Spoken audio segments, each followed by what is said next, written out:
पाकिस्तान से ख़त्म कर दिया जाए।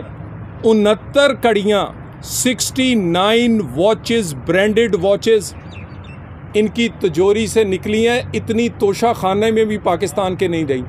और हर उस ब्रांड की वो घड़ी थी जिसको ये कहा करते थे ये हनूदो और जो गैर मुस्लिम है ये उनके ब्रांड्स हैं, ये बैन कर दें। लोगों ने उन ब्रांड्स का नाम नहीं सुना होगा जिस ब्रांड की घड़ियां थी, किन पे, जिन पे ये कहते थे कि इन पर पाकिस्तान में पाबंदी लगा दे।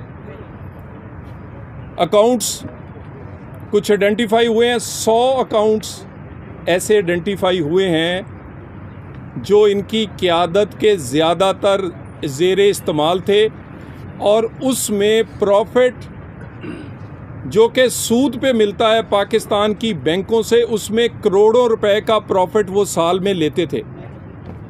यानी जिस सूद पे ये कहते हैं लोगों को कि आप पाबंदी लगा दें, बैंकों में पैसे ना जमा कराएं, कुछ ना करें, उसी प्रॉफिट से अपने प्रॉफिट ले रहे हैं उन पैसों से जो लोगों ने इन्होंने डोनेशन दिए हैं। और 100 अकाउंट्स ऐसे हम पब्लिक करने जा रहे हैं जिनमें इनकी करोड़ों रुपए की ट्रांजैक्शंस हैं और उस ट्रांजैक्शन में करोड़ों रुपए का प्रॉफिट इन्होंने उसी बैंकिंग सिस्टम से लिया है जिसको ये कहते हैं कि सूद हराम है। आज के दिन तक लापता हैं।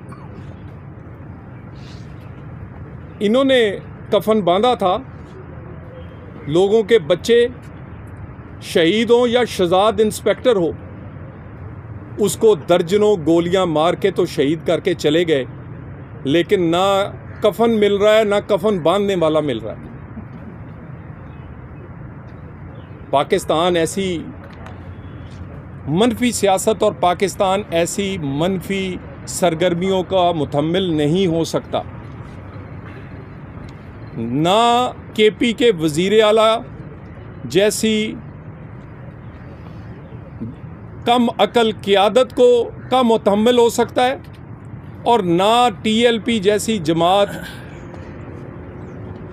जिसका मसला ही कोई और है, जो आज तक समझ नहीं आया, जिसका जो इंतहा पसंदाना एक सोच रख के इस पाकिस्तान में से न जाने क्या, एक साइड पर अफ़गानिस्तान हमलावर था, अफ़गानिस्तान हमारे लोगों पे बमबारी कर रहा था, और दूसरी साइड पर मुरीद के में टीएलपी के लोग डायरेक्ट गोलियां हमारे सिपाहियों पे चला रहे थे। दर्जनों लोग आज भी ज़ख्मी हैं, अपाहज हैं, लाचार हुए हैं, शहीद आपके सामने है। ये किस गोली से हुआ है? तो इस तरह की सियासत और इस तरह की मनफी सियासत वो केपी का वज़ीर आला करे या टीएलपी की क़यादत करे, पाकिस्तान में उसकी गुंजाइश ख़त्म होती जा रही है और ये ख़त्म हो जाएगी। Thank you very much. तो हमें क्वाइफ भेजे गए हैं, उनकी तहकीक उस पर कर रहे हैं, उसके बाद इसका फ़ैसला कर दिया जाएगा। तलाल साहब ये बताएं कि ये दहशतगर्दी के खिलाफ जो जंग है, ना ये केपी की है ना इस्लामाबाद की, पाकिस्तानी कौम और पाकिस्तान का इसमें नुकसान हो रहा है। आपने आज प्रेस कॉन्फ्रेंस की, कल आपके खिलाफ पेशावर में प्रेस कॉन्फ्रेंस हो जाएगी, ये आवाम का और पाकिस्तान का क्या बनेगा इस झगड़े में? देखिए, जिन लोगों ने उन्हें वोट दिए उनका गिरेबान पकड़े। मुझे ये बताएं कि ये वज़ीर आला अपनी उस पुलिस के सामने कैसे खड़े होगा जिनको ना हथियार दिए हैं, ना इन्होंने अपना सियासी साथ दिया है। यानी जो देना चाहिए था वो अगर उन्हें मिल रहा है तो उससे भी महरूम किया है। मेरी तो समझ से बाहर है कि ऐसा बंदा अपनी फोर्स को लीड कैसे करेगा। खुद बुलेट प्रूफ गाड़ियों में बैठे हुए सुहेल बुज़दार अपनी अफसरों को चाहते हैं कि वो निहत्ते उतर जाएं इस जंग में। तो मेरा ख्याल है ये केपी के लोगों को इनसे पूछना चाहिए कि ये सवाल कि ये क्यों कर रहे हैं। तो अच्छा, ये बताइए कि आपने कितनी गाड़ियाँ दी थी और कितनी गाड़ियाँ वापस आ गई। दूसरा, आपने टीएलपी के वाले से कहा था कि ये किराए पे रखे हुए हैं, तो क्या आपने नाम नहीं था लिया, लेकिन आपका इशारा क्यों उन्हीं की तरफ है जिन्होंने फैज़ाबाद यूनिफॉर्म के अंदर इनको पैसे तकसीम किए थे? आप बताएंगे कि इन्होंने इनको किराए पे रखा हुआ है?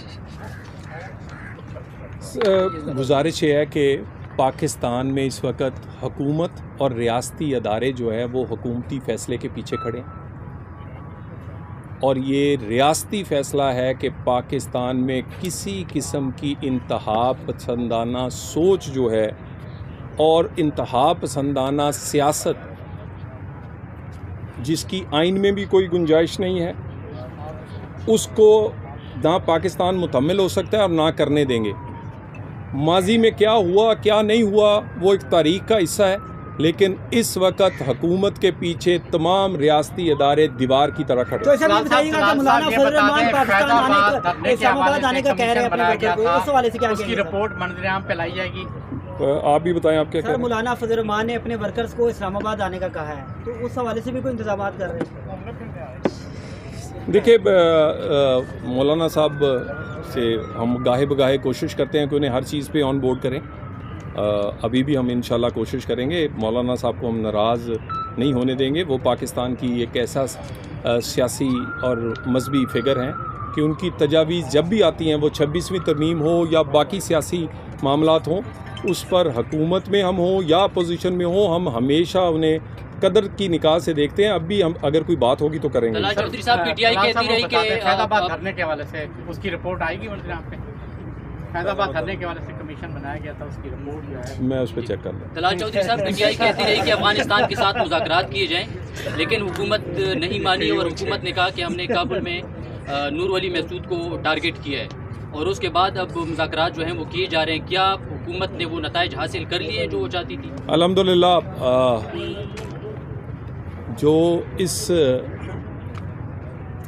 जो पाकिस्तान ने रिटेलिएट या पाकिस्तान ने अपने दफा में किया था अफ़गानिस्तान के अंदर और अफ़गानिस्तान की सरहदों पे, और उसके बाद जो दोहा में बातचीत हुई है, उसके इंशाल्लाह ताला कुछ तो आपको वीडियोस और कुछ बहुत सारे चीज़ें जो हैं वो नज़र आनी शुरू हो गई हैं कि वो लोग जो दहशतगर्दी कर रहे थे और अफ़गानिस्तान की ज़मीन को इस्तेमाल कर रहे थे, उनको बहुत इस बातचीत की और इस एग्रीमेंट की तकलीफ़ हुई है, क्योंकि उन्हें लग रहा है कि अब वो उस तरह शायद ऑपरेट नहीं कर सकेंगे। हम उम्मीद रखते हैं, हमारा हमसाया मुल्क है, लेकिन पाकिस्तान का फ़ैसला है कि दहशतगर्दी और दहशतगर्दों की पाकिस्तान और पाकिस्तान के अंदर जहाँ से भी हो रही है, उसकी अब कोई जगह नहीं छोड़ी जाएगी। Thank you very much. वफाक को मिलने वाले फंड की वजाहत करेंगे दहशतगर्दी के खिलाफ? जी जी, वज़ीर आज़म की जानिब से कई इजलास बुलाए गए हैं जिसमें वज़ीर आला KP सुहेल आफरीदी ने शिरकत नहीं की, तो क्या हुकूमत किन ऑप्शंस पर गौर व फिक्र कर रही है कि ये लिए जाएंगे अगर मज़ीद इजलास में, मीटिंग्स में वो शिरकत? देखिए, ये उनकी कौमी जिम्मेदारी है। उन्होंने हलफ उठाया है, और उन्होंने हलफ उठाया है KP के 4.5 करोड़ लोगों की ज़िंदगी आसान बनाने के लिए, उनके लिए काम करने के लिए, आइन और कानून के मुताबिक पाकिस्तान को सर्व करने के लिए। उन्होंने किसी मुजरम को रहा कराने का हलफ नहीं लिया। तो इस तरह की हम उम्मीद करते हैं कि उनकी कोई काउंसलिंग करेगा। ये जो सुहेल बुज़दार है जो इसको समझाएंगे, अगर कोई समझा दे तो यही इनके लिए बेहतर है। मज़ीद अभी बात करना मुनासिब नहीं। Thank you.